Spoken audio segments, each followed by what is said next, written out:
Selanjutnya akan ada keynote speech dari anggota Komisi DPRD kepada Bapak Dr. Abdi Yuhana SHMA, dipersilahkan.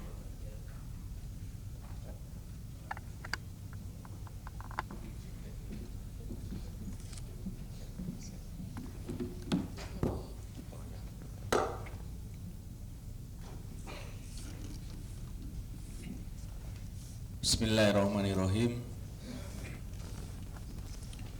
Assalamualaikum warahmatullahi wabarakatuh. Salam damai sejahtera bagi kita semua. Selamat pagi, sampurasun. Jadi ini ruangannya sangat bagus nih Pak Ketua KPD ya. Pak Dekan yang tadi menyampaikan ada acara dulu sebentar, lalu kemudian akan kesini lagi. Dan saya kira pesertanya juga ini mahasiswa semua ya, yang di belakang mahasiswa deh ya. Jadi ini sangat tepat acara ini ya, karena apa yang nanti disampaikan itu akan mengena kalau pesertanya adalah adik-adik, teman-teman mahasiswa yang akan kemudian menjadi subjek dan sekaligus juga objek dari ya, lembaga penyiaran plus yang sebentar lagi kita akan mengikuti pesta demokrasi di Indonesia. Yang saya hormati Ketua Komisi Penyiaran Indonesia Provinsi Jawa Barat. Saya ini menyampaikannya susah, mau panggil Pak, kalau di rumah saya panggil Adek kan, tapi ini di forum jadi bingung. Ya, saya harus menyampaikannya apa? Jadi karena secara formal ya, saya sampaikan yang saya hormati Bapak Dr. Adiana Slamet SIP MSI. Kita berikan aplaus buat Ketua KPI yang terus-menerus ya tidak henti menyampaikan hal-hal yang sangat strategis terkait dengan penyiaran di Jawa Barat khususnya. Kemudian yang saya hormati dan saya banggakan ya, beliau ini cukup panjang pengalamannya baik dalam dunia praktisi ya, karena beliau pernah menjadi ketua KPI pusat ya, dan sekarang beliau menjadi dekan Vkom Universitas Padjadjaran, Pak Dr. Dadan Rahmat Hidayat SH SOS MSI ya. Kita berikan aplaus buat Pak Dekan. Kemudian Sekjen ya, ATFSI Pak Gilang Iskandar. Mana Pak Gilangnya? Oh, sedang keluar. Kemudian Diskominfo Jawa Barat yang hal ini diwakili oleh ya, tokoh muda Jawa Barat ya, yang sekarang diberikan amanah jabatan menjadi kabid di Diskominfo, Kang Faiz Rahman. Terima Kang Faiz. Dan tentunya tidak lupa juga saya sampaikan ya, rasa bangga saya pada teman-teman mahasiswa yang hadir pada kesempatan di pagi hari ini yang baik ya, di pagi yang baik di hari ini ya. Karena sejujurnya dalam konteks bernegara ya, kita tidak bisa dilepaskan dari hal-hal yang kemudian itu menjadi satu rutinitas dalam kehidupan berbangsa dan bernegara. Dan hal yang rutinitas yang akan kita hadapi tentunya adalah tanggal 14 Februari tahun 2023 kita akan menghadapi apa yang disebut dengan pemilihan umum. bagaimana pemilihan umum itu kemudian bisa berjalan demokratis, bisa berjalan dengan bebas, rahasia, tentunya harus ada supporting sistemnya, harus disupport. Dan salah satu supporting system agar proses demokrasi di Indonesia yang kemudian juga salah satu instrumennya adalah dilaksanakannya pemilu itu bisa berjalan dengan baik, tentunya adalah tidak bisa dilepaskan dari peran lembaga penyiaran yang ada di Indonesia. Sehingga hari ini ya, Komisi Penyiaran Indonesia Provinsi Jawa Barat ya, ini timnya full ya. Ada Pak Dipa ya, mantap. Kira nanti Pak Dipa juga akan menjelaskan dalam perspektif ya, lebih pada perspektif budaya ya. Saya kira ini komisioner KPI yang hadir cukup lengkap, Kang Elang ya, penuhun Kang Elang ya. Dan Kang Elang ini ya, juga praktisi juga ya Kang ya, praktisi dalam dunia penyiaran. Nah, saudara sekalian, demokrasi yang sudah kita sepakati dalam proses dalam pelaksanaan bernegara di Indonesia, memang kalau kita lihat dari berbagai macam referensi itu memiliki tafsir yang berbeda-beda. Demokrasi, ada yang mengatakan bahwa demokrasi itu ya pokoknya bebas sebebas-bebasnya.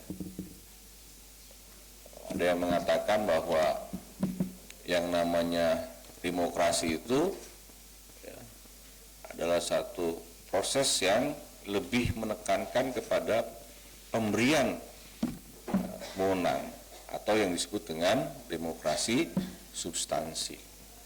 Ada juga yang mengatakan bahwa demokrasi itu hanya sekedar prosedur saja ya. Nah, sehingga tentunya kalau kita kemudian melihat ya, dari berbagai macam referensi yang kemudian demokrasi bisa dikategorikan sebagai demokrasi substantif dan demokrasi prosedural. Tapi ada juga yang menafsirkan ya, Pak Gilang. Jadi ini di Sumedang, tiba-tiba jalan macet, Pak Gilang. Jalan macet, kemudian ada anggota DPRD yang menyampaikan, ini jalan macet gara-gara demokrasi katanya. Padahal yang dia maksud itu demonstrasi, tapi dia menafsirkan bahwa demokrasi itu demonstrasi. Ya. Jadi memang tafsir ya terhadap demokrasi itu beragam. Tetapi secara referensi ya inilah ya, demokrasi yang kita hadapi hari ini. Demokrasi substantif ya lebih berbicara tentang sumber wewenang dan tujuan, sementara demokrasi prosedural itu berbicara tentang sistem politik yang dibangun. Dan dua hal ini ya saudara sekalian itu tidak bisa dilepaskan. Nah, tapi problem di Indonesia saat ini kita menghadapi apa yang disebut dengan euforia demokrasi. Nah, ini yang menurut hemat saya ini harus diluruskan.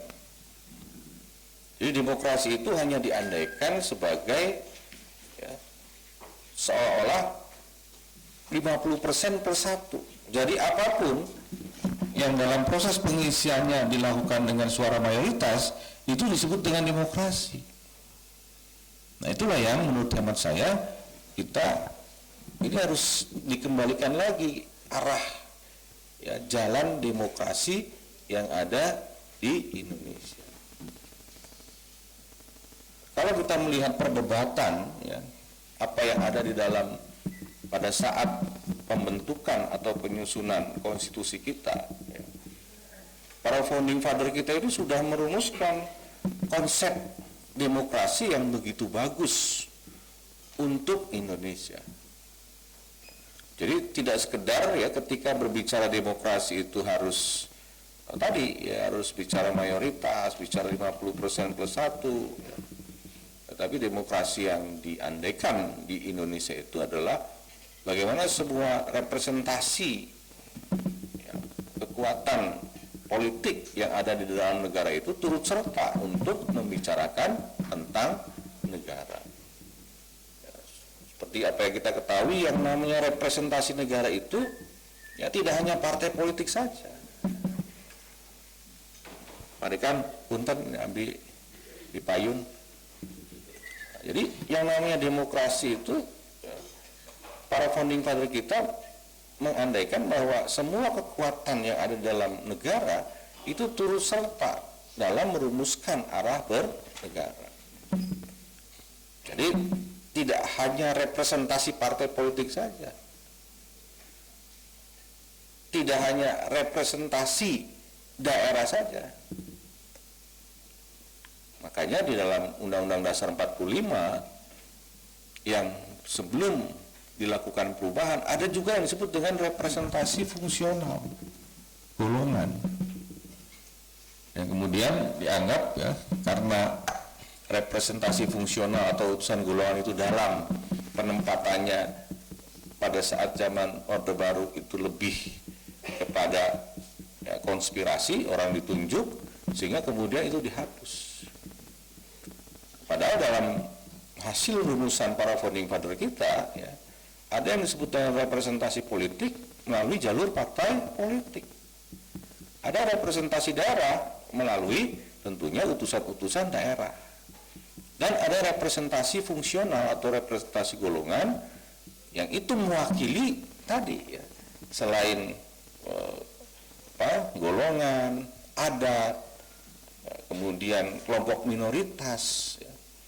Sehingga semua yang ada unsur-unsur yang ada dalam negara itu turut serta untuk membicarakan tentang negara.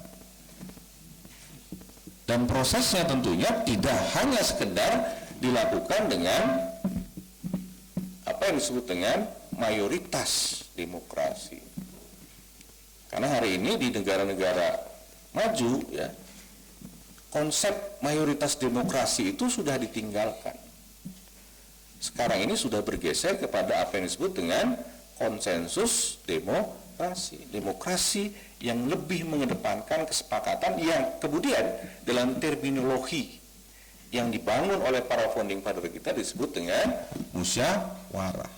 Nah ini sekarang bergeser. Jadi seolah bahwa pengisian jabatan-jabatan di Indonesia itu harus dilakukan dengan proses mayoritas, dengan proses 50% plus 1. Nah, sehingga kemudian ya ini juga mengulang lagi soal perdebatan yang sudah selesai ya di zaman para founding father kita merumuskan, diulang lagi bahwa ini demokrasi yang lebih mengedepankan liberal. Padahal ya, pada saat Supomo menyampaikan, Supomo memberikan opsional. Ada 3 yang dia sampaikan. Yang pertama, nih, kalau kita ingin menganut demokrasi individual, ada tokohnya, Gigi Rosu, Montesquieu. Konsekuensinya adalah ya, bahwa semua itu harus diberikan hak kepada masing-masing individu. Kemudian dia sampaikan juga, ini ada konsep ya, yang dibangun oleh Marx, oleh Spinoza, oleh Muller ya, yang dia katakan bahwa ini konsep teori negara kelas. Dan yang terakhir dia sampaikan bahwa ini ada konsep juga namanya konsep negara integralistik. Jadi ada teori negara liberal, teori negara kelas, dan teori negara integralistik yang kesemuanya itu kemudian ya, tidak dibahas secara berlanjut, baik teori individual, teori integralistik maupun teori negara kelas. Kenapa? karena tawaran yang disampaikan oleh Soekarno pada tanggal 1 Juni itu lebih mengedepankan apa yang disebut dengan demokrasi Pancasila. Nah, tapi sekarang berdebat lagi padanya, perdebatan tentang bagaimana apakah kita mengambil sistem proporsional tertutup atau proporsional terbuka. Ya. Jadi berdebat lagi kepada hal-hal yang seperti itu. Makanya saudara sekalian, alhamdulillah saya membuat buku baru dengan judul Rute Indonesia Raya dan diterbitkan oleh penerbit buku Kompas. Saya ingin mengandaikan bahwa seperti hari ini saya tadi dari Jalan Lengkong menuju ke Jatinangor. Supaya sampai saya ke Vkom Unpad di Jatinangor ini, maka yang harus kita pahami itu adalah rutenya dulu. Supaya saya sampai tepat tujuan, tidak tersasar. Kalau rutenya kita tidak pahami, ya bisa-bisa saya mungkin baru besok akan sampai. Atau bisa juga kalau kita tidak paham rutenya, maka kita tidak bisa sampai di Vkom Unpad ini. Sama di dalam bernegara. Dalam bernegara ada yang disebut dengan janji kemerdekaan atau cita-cita proklamasi Republik Indonesia. Nah, untuk mencapai ke situ, itu perlu, menurut hemat saya, perlu rute pada datang. Jalan yang harus kita tempuh, jalan yang harus kita lalui dalam proses bernegara, sehingga kita mencapai apa yang disebut dengan janji kemerdekaan yang sesungguhnya sudah jelas di dalam pembukaan Undang-Undang Dasar 1945 itu. Nah, saya lihat sekarang ini, ya, kita dalam bernegara ini banyak rute, ya, di dalam bernegara yang tidak kita tempuh dan tidak kita lalui. Sehingga tadi kan kita kembali lagi berdebat tentang bagaimana proses berdemokrasi, bagaimana nanti dalam tahun politik muncul lagi isu-isu sejarah yang sesungguhnya, ya, menurut apa yang disampaikan oleh Jack Snyder, banyak negara gagal karena problem sejarah yang tidak selesai. Inilah jadi proses berdemokrasi di kita ini, ya, yang harus kita tempuh, jalan yang harus kita lalui ini belum seperti apa yang sebenarnya kita sepakati dalam proses berbangsa dan bernegara. Apa yang kita sepakati sesungguhnya sudah ada semua. Dasarnya sudah ada semua yang dibangun oleh para founding father kita dalam konteks konsep berdemokrasinya, dalam konteks konsep mengatur hubungan antar lembaga negara, dalam konteks bagaimana kemudian konstitusi menjamin semua warga negara. Jadi saya kira bahwa, ya, saya hanya ingin mengingatkan lagi bahwa demokrasi apapun itu harus melihat lokal konten, harus melihat apa yang ada di wilayah itu. Jadi kita tidak bisa Indonesia menerapkan sistem demokrasi yang sama persis dengan sistem demokrasi yang di Amerika. Tidak bisa sistem demokrasi yang ada di Indonesia harus sama persis dengan sistem yang ada di Belanda. Tidak bisa. Karena dalam konteks itu kita harus melihat apa yang disebut dengan geografi politik yang ada di Indonesia. Bayangkan saja misalnya Indonesia dengan negara yang pulaunya 17.400 pulau, 746 bahasa, 1.200 suku, ya, kemudian beragam budayanya, harus sama dengan negara misalnya Belanda yang relatif lebih homogen, atau Amerika yang dalam proses kesejarahannya ketika membentuk sebuah negara berbeda dengan Indonesia. Bahwa ada hal-hal yang sifatnya universal di dalam membangun negara demokrasi, ya saya setuju. Bahwa itu harus ada jaminan hak asasi manusia, bahwa itu harus ada lembaga-lembaga negara, ya, bahwa kemudian ada lembaga infrastruktur politik negara, saya setuju. Nah, tapi dalam proses membangun demokrasinya, ya, kita harus melihat kondisi yang ada di Indonesia.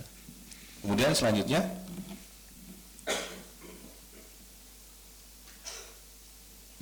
silakan.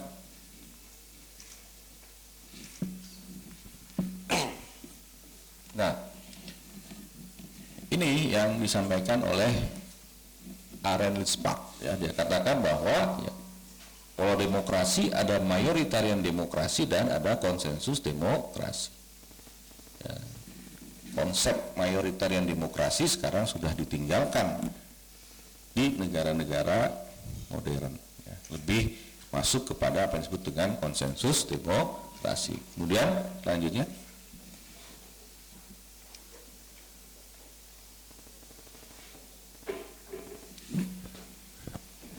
jadi saudara sekalian, ya, bahwa berhasil atau tidaknya demokrasi seperti apa yang tadi saya sampaikan butuh supporting, butuh pendukung untuk KPU, pendukung untuk proses pemilu berjalan dengan lancar terkait dengan penyelenggara. Ada lembaga yang disebut dengan KPU. Bagaimana kemudian demokrasi dalam konteks supaya pemilu bisa berjalan dengan lancar, harus ada lembaga pengawas namanya Bawaslu, ya. Dan salah satu, ya, peran yang dilakukan oleh Komisi Penyiaran Indonesia Provinsi Jawa Barat itu adalah bagaimana mendukung agar proses demokrasi di Indonesia yang tadi saya sampaikan itu secara prosedural, dalam hal ini penyelenggaraan pemilu, itu bisa berjalan dengan baik dan dengan lancar.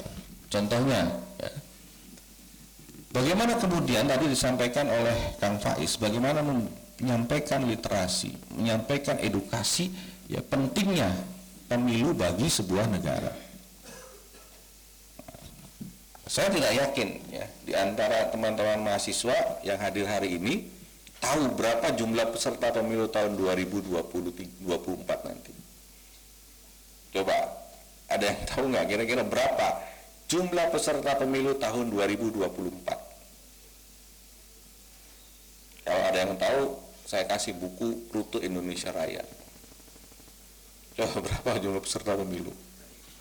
Nah, ini kan butuh edukasi, butuh literasi di dalam menyampaikan bahwa di dalam pemilu itu selain tadi ada penyelenggara, ada pengawas, ada peserta. Ya? ada peserta pemilunya. Dan ada partisipasi politik rakyat. Ada pemilih dalam hal ini. Nah, jumlah pemilih di Jawa Barat, coba terus, kan? Nih, saya buka misalnya tentang jumlah pemilih. Nah, menurut data KPU, daftar pemilih sementara. Nah, jadi Anda harus tahu, Jawa Barat ini adalah provinsi yang memiliki jumlah penduduk terbesar di Indonesia. Nah, jadi jumlah penduduk Jawa Barat ini adalah 50 juta. Jawa Timur itu sekitar 40 juta. Jawa Tengah sekitar 36 juta. Kemudian setelah itu Sumatera Utara sekitar 15 jutaan, 15-16 juta. Lalu kemudian baru DKI Jakarta. Nah, itu jumlah provinsi-provinsi dengan jumlah pemilih terbesar. Makanya ya, jangan aneh kalau kemudian Jawa Barat itu menjadi medan pertempuran bagi siapapun yang ikut dalam kontestasi politik, khususnya dalam konteks pemilu di Indonesia.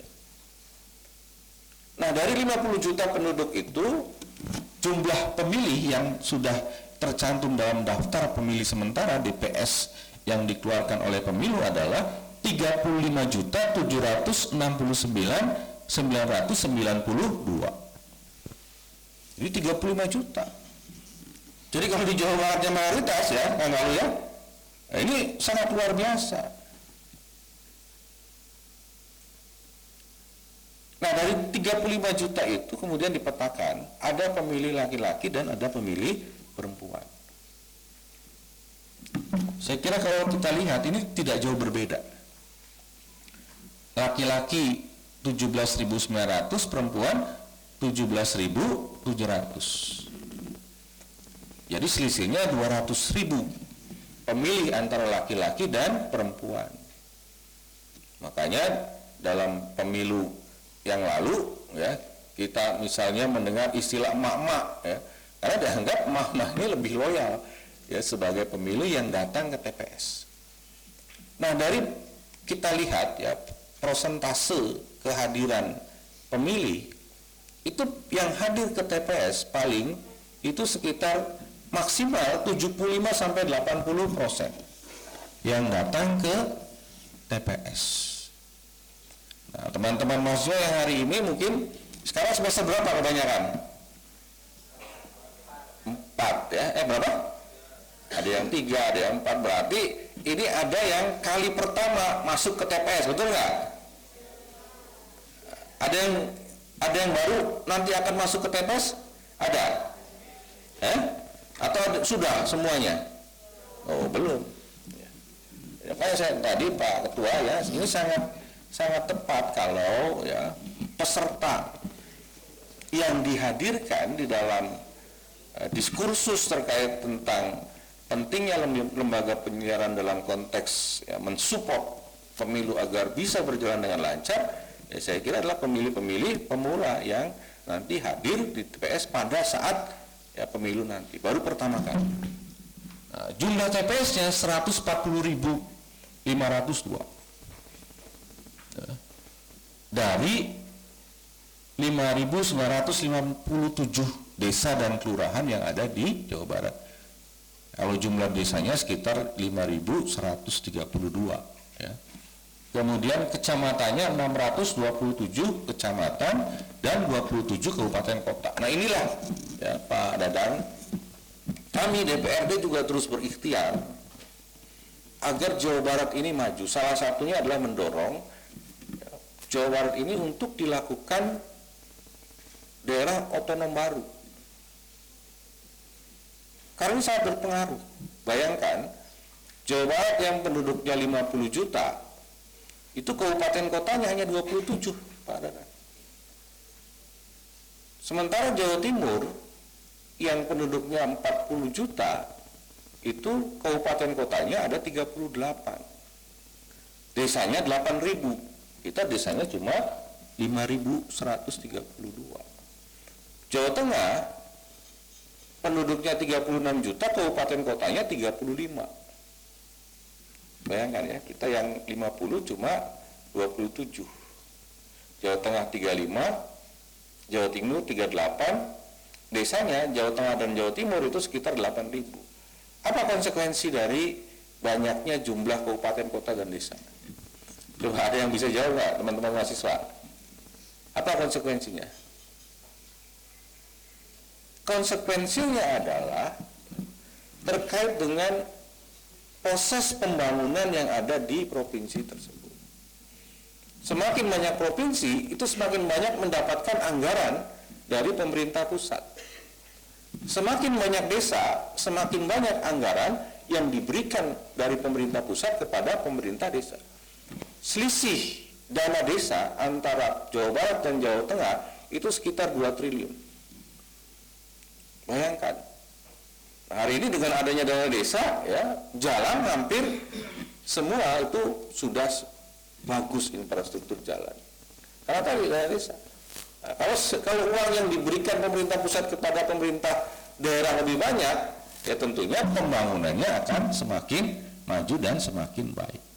Dan itulah salah satu kita datang ke TPS untuk menyalurkan partisipasi politik itu dalam kerangka itu. Dalam kerangka siapa nih partai politik yang akan menyuarakan kepentingan desa? Ya, Anda punya preferensi, Anda punya pilihan. Bapak Ibu sekalian punya pilihan. Siapa partai politik yang kemudian mengedepankan visi dan gagasan? Anda punya preferensi. Ya, jangan seperti ya zaman dulu istilahnya membeli kucing di dalam karung. Kita tidak tahu siapa ya, misalnya orang yang akan kita pilih. Tapi sekarang ya, semakin rasional, semakin modern, maka dalam penentuan preferensi politik terkait dengan siapa partai politik, siapa kontestan politik yang akan dipilih, itu tentunya terkait dengan ya, rasionalisasi terhadap apa dan kenapa kita harus memilih itu. Maka saya di mana-mana menyampaikan, di dalam kontestasi politik itu harusnya yang muncul itu adalah bagaimana seseorang mampu menyampaikan cara pandang dia dalam membangun bangsa, visi, konsepsi, ide dan gagasan. Makanya dulu Bung Karno mengatakan bahwa sebuah negara itu harus memiliki apa yang disebut dengan konsepsi, ide, sehingga negara itu tidak terombang-ambing oleh suasana. Makanya Bung Karno dikatakan bahwa cara berjuang sebuah negara itu harus dipimpin oleh ide, oleh konsep, oleh gagasan, menghikmati ide, kemudian menjalankan ide itu. Nah, jadi proses pemilu itu sesungguhnya adalah kita mencari ya, pemimpin yang kira-kira memberikan harapan agar bangsa ini menjadi lebih baik. Kita mencari partai politik yang secara konsisten untuk terus membangun bangsa ini. Nah, saya kira hal-hal yang demikian yang perlu disampaikan dan diedukasi kepada masyarakat, dan sesungguhnya itu menjadi bagian yang sangat krusial di dalam mensupport agar pemilu dan demokrasi di Indonesia bisa berjalan dengan baik dan lancar. Nah, sehingga tentunya sekali lagi ya, hari ini saya sangat mengapresiasi kerja-kerja yang dilakukan oleh Komisi Penyiaran Indonesia dan Diskominfo Provinsi Jawa Barat yang tidak henti-hentinya, bahkan ya, sekarang ini membuat seri seminar membuat seri seminar. Jadi setelah di Unpad, kemudian di mana lagi rencananya? Di Depok, ya, kemudian terus melakukan roadshow.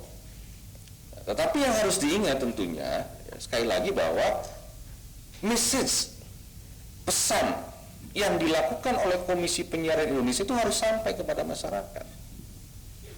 Ya. Jangan misalnya message-nya tidak sampai. Misalnya ada seorang pemimpin, dia datang ke warteg makan, kemudian tidak ngomong apa-apa. Maksudnya apa kan kita tidak tahu ya panggilannya.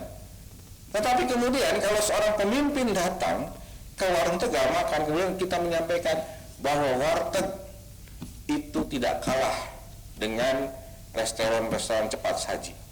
Nah, itu message ya, pesan yang harus disampaikan kepada publik ya. Karena begini Bapak Ibu Saudara sekalian ya, Indonesia ini lebih liberal daripada negara liberal.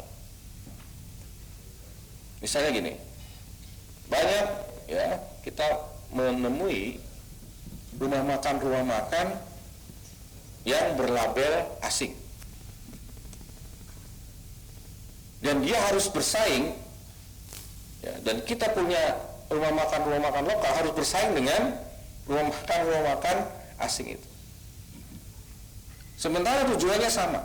Apa yang diambil dari dua rumah makan itu sama, dua-duanya untuk membayar pajak. Tapi kalau harus bersaing ya dengan rumah makan yang tadi yang multinasional, ya, saya kira ya, kita juga agak kewalahan. Tetapi secara substansi sesungguhnya pajaknya. Sehingga kalau ada pemimpin yang datang ke rumah makan lokal ya, misalnya rumah makan Cijantung, rumah makan warteg, rumah makan apapun, kan sama tujuannya adalah untuk membayar, dua-duanya membayar pajak. Tetapi kita ingin mendorong agar ya, rumah makan lokal itu lebih bisa diterima oleh masyarakat. Nah, itu salah satu contoh message yang bisa diterima oleh publik terhadap apa yang dilakukan oleh pemimpin maupun oleh penyelenggara negara. Nah, jadi tadi ya, kita berharap bahwa ya, message dari apa yang dilakukan oleh KPI ini sampai kepada masyarakat. Ini kan waktu sudah berjalan terus. Ini sudah bulan Mei, ya, bulan Juni, Juli, Agustus, September, Oktober, November, Desember. November itu sudah kampanye, Pak Faiz. November sudah kampanye di tahapan pemilu tahun 2024 ini cukup singkat, hanya 3 bulan. November, Januari, November, Desember, Januari, Februari cuma 3 bulan. 14 Februari kita sudah pemilu. Nah, maka tentunya ya sekali lagi ini sangat penting bagi kita semua mendorong agar proses ya pemilu di Indonesia ini bisa berjalan dengan baik.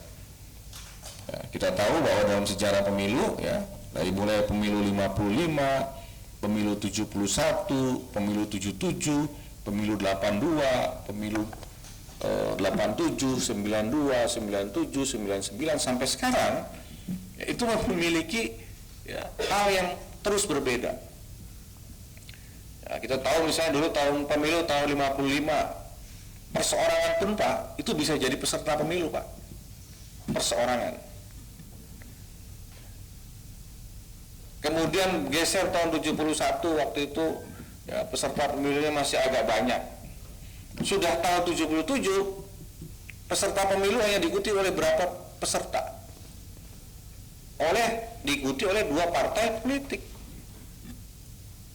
dan 1 golongan karya. Karena waktu itu golongan karya tidak mau disebut sebagai partai politik. Kemudian 99 kita masuk lagi kepada era di mana ya partai banyak lagi. Ya, sampai sekarang. Nah, jadi ya saya berharap sekali lagi bahwa ya pemilu itu adalah satu keniscayaan yang tidak boleh bergeser sebagai agenda demokrasi yang disepakati secara bersama. Makanya ketika ada orang yang mengatakan bahwa bagaimana kalau pemilu diperpanjang, ya saya bilang kalau ada ide untuk membangun pemilu melaksanakan pemilu diperpanjang sama dengan itu ide mengkudeta, sama-sama inkonstitusional. Kenapa? Karena dia tidak diatur di dalam konstitusi kita. Dalam konstitusi kita diatur bahwa pemilu 5 tahunan. Ya, mana ada kemudian pemilu digeser 2 tahun, 3 tahun. Tidak bisa. Terlalu mahal bagi demokrasi di Indonesia. Jadi hal-hal yang menyangkut tentang demokrasi maka dia harus sesuai dengan konstitusi kita. Kenapa? Karena kita juga pernah mengalami satu zaman di mana ya ketika demokrasi tidak dibatasi maka kecenderungannya itu akan muncul ketidakpastian dan bisa terjadi anarkis.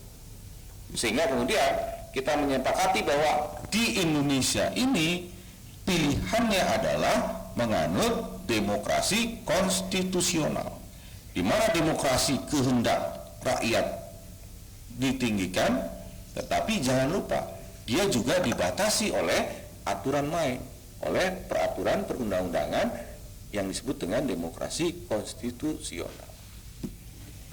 Nah, saya kira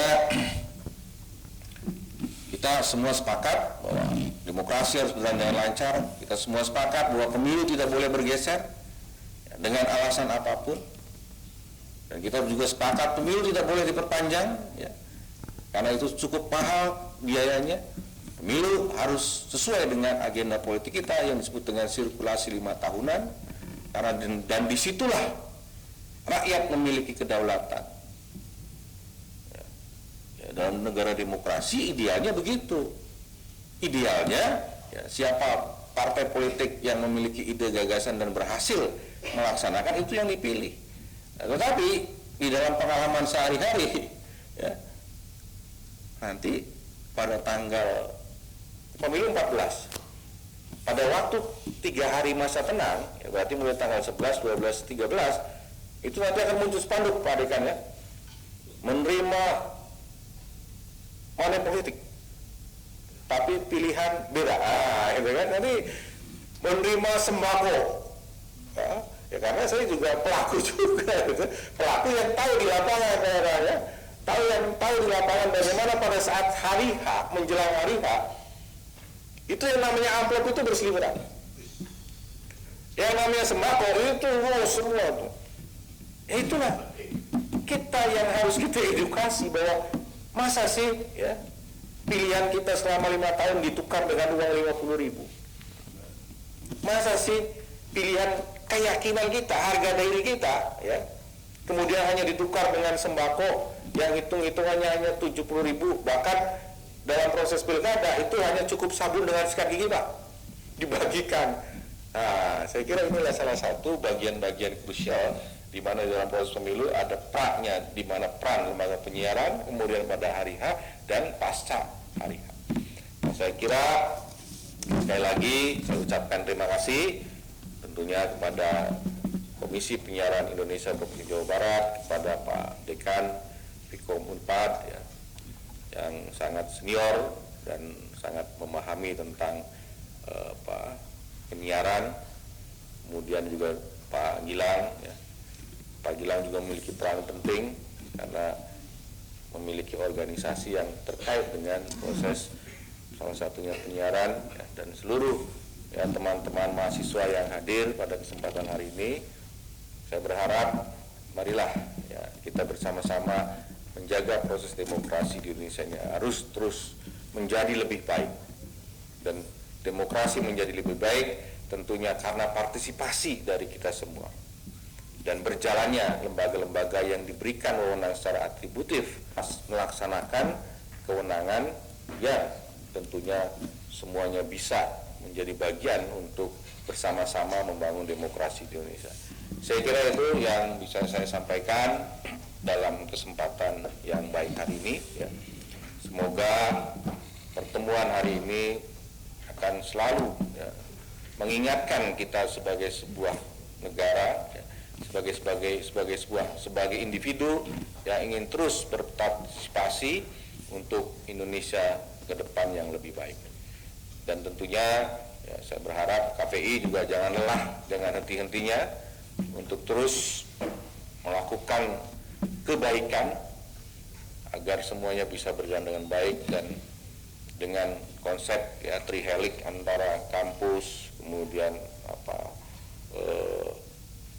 katakanlah pihak ketiga dan negara, yaitu semua bisa berjalan dengan baik.